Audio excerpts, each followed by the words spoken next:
तो गाइस आज हम बात करेंगे लुकिज्म के चैप्टर नंबर 535 के बारे में। और आज की वीडियो की शुरुआत में हम देखते हैं हडसन के सामने खड़ा होता है बुशान के एक एरिया का हेड। ये बंदा हडसन को बोल रहा होता है, हडसन अहान, तुझसे आज मैं पहली बार ही पर्सनली मिल रहा हूँ। लगता है तेरे लिए एंशन काफी नहीं था, इसलिए तो शियोल में भी अपना बिजनेस फैला रहा है, लेकिन अब तो ये सब कुछ बुशान में भी करना चाहता है। तेरी इतनी हिम्मत। चाहे बिजनेस कोई सा भी हो, उनकी अपनी मर्यादाएं होती हैं, लेकिन तू हमारे बिजनेस एम्प्लॉयज को चुरा रहा है हमसे। लेकिन हडसन मस्त करके अपनी सिगरेट जलाता है और कहता है, तू सच में बहुत ही गया गुजरा है। तू एक बिजनेस ओनर होते हुए इतना बेचैन कैसे हो सकता है? अगर तू बिजनेस में मुझसे हार चुका है तो तुझे उसे बिजनेस के तरीके से ही सही करना चाहिए, लेकिन तू यहाँ पे आया है ताकत का इस्तेमाल करके मामले को सॉल्व करने के लिए, है ना? तेरी इस बात के लिए तुझे मिलते हैं 0 पॉइंट। इसी के साथ हडसन घुमा के एक मुक्का मारता है शिनारिम के मुंह पे, लेकिन ये बंदा अपने शोल्डर को बीच में ले आता है और हडसन का मुक्का उसके शोल्डर से टच होके साइड चला जाता है। दरअसल ये बंदा यहाँ पे एक टेक्निक का इस्तेमाल कर रहा होता है जिसका नाम होता है शोल्डर रोल, और ये बात हडसन अब तक समझ चुका होता है। और ये बंदा कहता है, क्या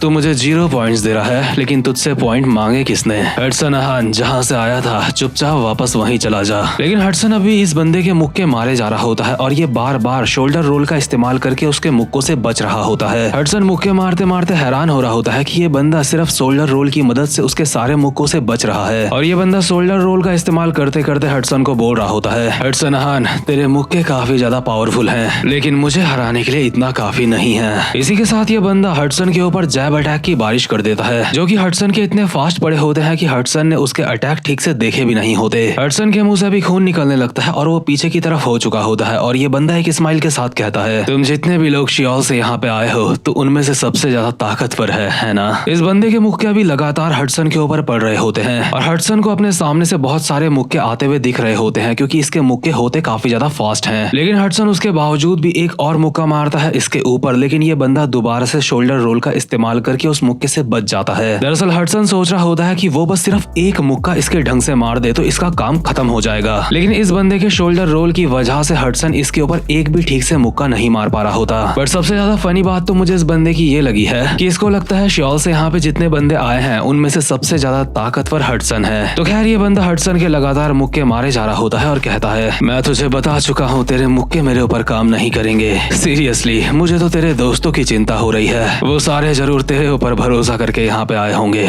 लेकिन भला उनका कैप्टन ही इतना ज्यादा कमजोर कैसे हो सकता है? शिनारिम ने हडसन के मुंह पे मुक्के बजा बजा के उसको दीवार पे चिपका दिया होता है। इतने में ही जैक पीछे से चिल्लाता है, हडसन क्या तू ठीक है? बट इतने में ही शिनारिम के साथ का बंदा जो कि एक हेड होता है, ये घुमा के एक स्पिनिंग किक मारता है जैक के ऊपर और कहता है, गधे अपना मुंह बंद कर, तू हडसन का चेला है ना? इसलिए चुप रह, उन लोगों के ऊपर ध्यान मत दे क्योंकि तेरे साथ अब मैं खेलूंगा। लेकिन जैक ने इस बंदे की किक को अपने एक हाथ से रोक लिया होता है और कहता है, क्या इस तरीके की किक?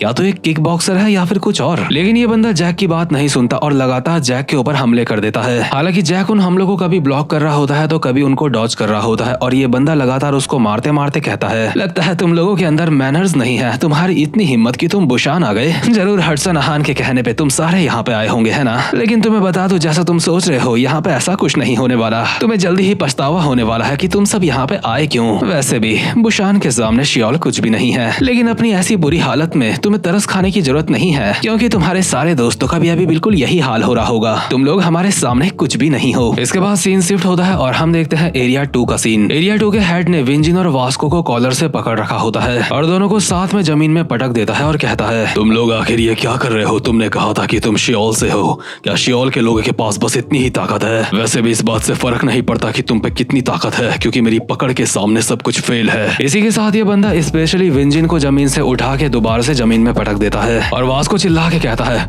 विंजिन। लेकिन एरिया 2 का हेड भागता हुआ वास्को के पास आता है और कहता है, तो तेरे दोस्त का नाम विंजिन है, हाँ, लेकिन मरे हुए लोग आवाज नहीं देते हैं। यानी कि ये बंदा इनडायरेक्टली ये कह रहा है कि विंजिन इसके वार से मर चुका है और अब वो उठने नहीं वाला। इसके बाद हम देखते हैं एरिया 3 का सीन, जहाँ पे तीसरे हेड के साथ एली जैंग की फाइट चल रही होती है। तीसरा हेड अपने नोकीले पंजों से एली के ऊपर बार बार हमले करे जा रहा होता है। एली को इन हमलों को डॉज करता हुआ देख के तीसरे नंबर का हेड कहता है, अरे वाह, तूने मेरे हमलों को डॉज कर लिया। आखिर तू है क्या? क्या तू एक गिलहरी है? तुझे देख के ऐसा लगता है तू काफी ज्यादा फास्ट है। Not bad not bad. वैसे भी मजा तो तभी आता है जब तुम धीरे धीरे करके किसी को फाड़ते हो। इसी के साथ इस बंदे ने अपने हाथों से एली के ऊपर के कपड़ों को अपने पंजों से फाड़ दिया होता है और स्टाइल में अपने नुकीले पंजे दिखाते हुए कहता है, ये कमाल का था, है ना? जरूर तू ऐसा कुछ अपनी जिंदगी में पहली बार देख रहा होगा। मैंने सही कहा है ना? तुझे पता है इसी को असली जंगली पनाह कहते हैं। तो जैसे शॉल के ढक्कनों को अगर मैं जंगली पने के बारे में समझाऊंगा भी तो भी वो समझने नहीं वाले हैं। इन फाइटिंग टेक्निक्स को इस्तेमाल करने के लिए मुझे बहुत सारे महीने लग चुके हैं। मैं इन्हें काफी समय से प्रैक्टिस कर रहा हूँ। ये ऐसी टेक्निक्स है जिनको तू कॉपी करने के बारे में सोच भी नहीं सकता,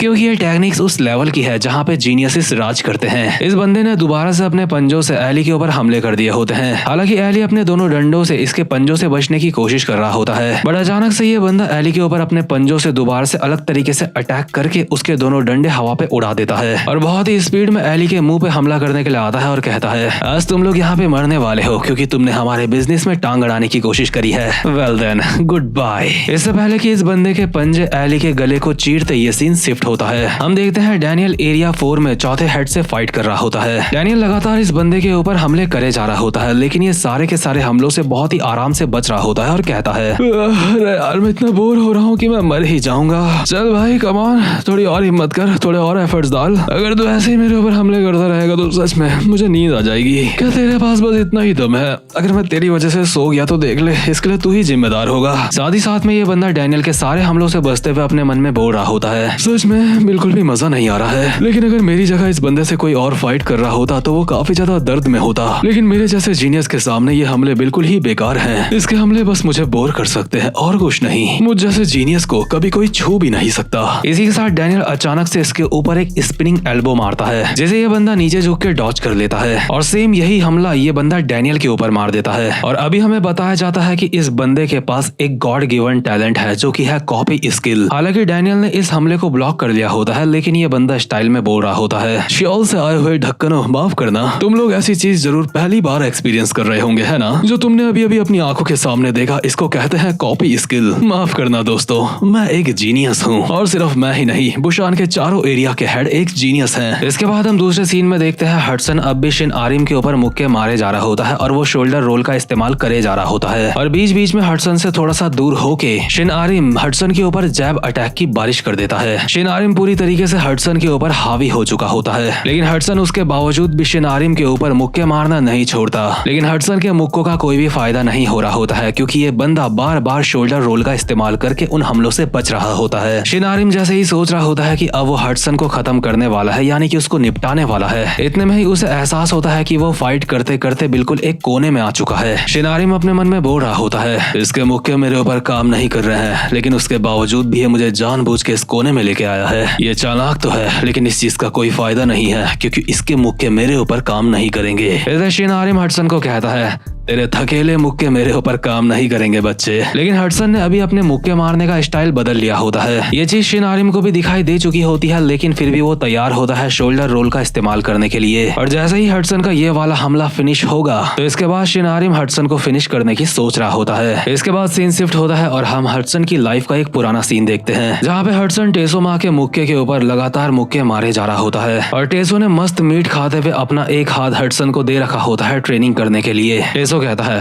हडसन, अगर तुझे कोई बात परेशान कर रही है तो तू मुझे बता सकता है। हडसन कहता है, चाहे मैं कुछ भी कर लूं, लेकिन मुझे लगता है कि मेरे अंदर प्रोग्रेस नहीं हो रही है। एली चैंग की वो सारी की सारी टेक्निक्स, क्या मैं उनसे सिर्फ अपने मुक्कों के दम पे जीत सकता हूँ? बिल्कुल तू जीत सकता है हडसन, मेरी बात ध्यान से सुन। जब हमें लगता है कि हम और आगे नहीं बढ़ सकते, उस वक्त हमारे आगे पूरी एक नई दुनिया हमारा इंतजार कर रही होती है, जिसको हमने कभी एक्सप्लोर नहीं करा। तू बाकियों से पीछे हो रहा है, इस बात की चिंता मत कर, क्योंकि तू बिल्कुल सही रास्ते पे है और जिसमें नई दुनिया की बात कर रहा हूँ, तू वहाँ तक पहुँच जाएगा अगर तुझे अपने ऊपर यकीन होगा। इसी के साथ हम प्रेजेंट मोमेंट में आते हैं, जहाँ पे हडसन अपने नए पंचिंग स्टाइल के साथ शिन आरिम के ऊपर हमला करता है। शिन आरिम दोबारा से अपना शोल्डर बीच में लाता है इस हमले से बचने के लिए, लेकिन इस बार वो हडसन के पंच को डिफ्लेक्ट नहीं कर पाता। हडसन ने उसको उसके कंधे सहित दीवार में चिपका दिया होता है और कहता है, अगर तू बार बार अपने शोल्डर का इस्तेमाल करता रहेगा मुझसे बचने के लिए, तो मैं तेरा शोल्डर ही तोड़ दूंगा। इसी के साथ हडसन अपनी और ज्यादा पावर के साथ इस बंदे को पूरी तरीके से दीवार में चिपका देता है। इस बंदे की हालत बिल्कुल ऐसे हो चुकी होती है जैसे जब कोई कॉकरोच को चप्पल से मार के जमीन में चिपका देता है। हालांकि मैं ये सब कुछ नहीं करता, मुझे काफी घिनौना लगता है। दरअसल हडसन ने जिस तरीके का ये मुक्का मारा होता है, ये शुरुआत होती है उसकी मास्टरी ऑफ स्ट्रेंथ की, यानी कि हडसन भी एक काफी तगड़े लेवल का फाइटर अब बन चुका है। तो खैर शिनारिम हार चुका होता है और जो यहाँ पे दूसरा हेड होता है ताली बजाता हुआ हडसन के पास आता है और कहता है, वो कमाल है, मानना पड़ेगा तू श्योल के उन सारे के सारे लॉन्डो का हेड है, और अगर तू उनका हेड है तो मुझे लगता है मुझे खुद तुझे आके हराना होगा। लेकिन इतने में ही जैक इस बंदे के पीछे आ जाता है और कहता है, अच्छा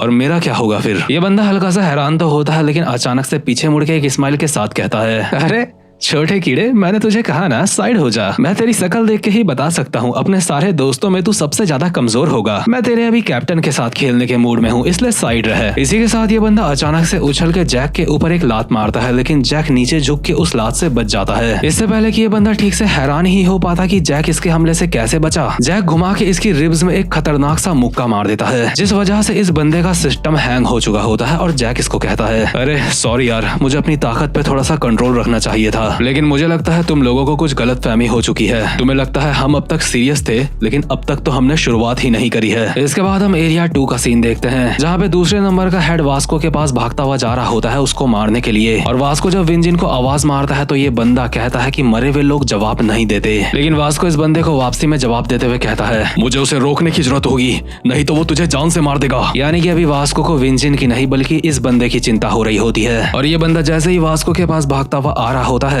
विंजिन ने पीछे से इसकी एक टांग पकड़ ली होती है और तातिया बिच्छू की तरह एक स्माइल करते हुए कहता है, तो तू सच में जूडो करता है। ये बंदा कहता है, क्या हरामजादे, मुझे छोड़ दे। विंजिन कहता है, मैंने तुझसे पूछा तू जूडो करता है, सच में किसी जूडो वाले बंदे के साथ खिलवाड़ करते हुए काफी वक्त हो चुका है मुझे। यानी कि ये बंदा गलत भाई के हत्थे चढ़ चुका है। वहीं तीसरे सीन में हम देखते हैं जो तीसरा हेड एली को जंगली पने में ज्ञान देते हुए उसको मारने की कोशिश कर रहा होता है और उसका गला बस चीरने ही वाला होता है। इतने में ही एली अपने नॉर्मल पंजों से इस बंदे के ऊपर एक हमला करता है। हालांकि ये बंदा नीचे झुक के इस हमले से बच जाता है, बट उसके बावजूद भी ये अभी अभी के हमले से काफी ज्यादा हैरान होता है और एली इसको कहता है, क्या तू बोल रहा है जंगली पना, तू बात कर रहा है जीनियस के लेवल्स की, तू मुझे बोल रहा है तूने इन टेक्निक्स के ऊपर कई महीनों काम करा है, तुझे लगता है मैं ये सब कुछ पहली बार देख रहा हूँ, मेरी पूरी जिंदगी ऐसी ही रही है। एक तरीके से तीसरे नंबर का हेड यहाँ पे अपने बाप से मिल चुका होता है। तो खैर इसके बाद हम देखते हैं चौथे एरिया का सीन, जहाँ पे चौथा हेड डैनियल को स्टाइल में बोल रहा होता है, माफ करना मैं एक जीनियस हूँ, लेकिन इस बंदे की कॉपी स्किल अभी इतनी भी ज्यादा परफेक्ट नहीं होती। इसलिए डैनियल अचानक से इसके पीछे आ चुका होता है और इसके स्टांस को बिल्कुल सही करते हुए कहता है, तुझे अपने इस हाथ को थोड़ा सा नीचे करना चाहिए। कमाल है, ये चीज देख के अच्छा लगा कि बुशान में भी कोई कॉपी कर सकता है। तुमसे मिलके बहुत अच्छा लगा,